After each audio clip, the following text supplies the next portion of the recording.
Nagkakalat ng chisme si Judy at sinasabi niyang inagaw ni Amber ang kanyang nobyo na si Scott.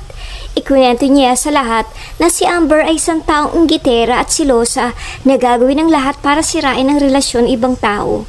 Dahil dito, iniiwasan na ng mga tao si Amber na parabang may nakakahawang sakit. Hindi ito pinalampas ni Amber at nagsampa siya ng kasong paninirang puri laban kay Judy. Tinawag ng hukom si Scott para magsalaysay. Diretsahang sinabi niya na si Amber ang gusto niya, hindi si Judy. At ang mas nakakagulat, sinabi niyang si Judy pala ang humahabol sa kanya. Kaya hindi nagpaligoy-ligoy ang hukom at sinabihan niya si Judy na kailangan niyang magsagawa ng community service. Humingi ng tawad si Judy kay Amber at nagmakaawa ito at humingi ng ikalawang pagkakataon. Naging mabait si Amber at pinatawad siya ngunit pinanatili ang distansya. Natutunan din sa wakas ni Judy na ang tiwala ay parang isang florera.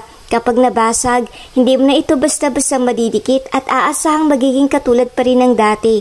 Ayon sa kawikaan 16:28, ang taong suwail ay nag-aasik ng kaguluhan at ang tsismoso ay naghihiwalay ng magkakaibigan.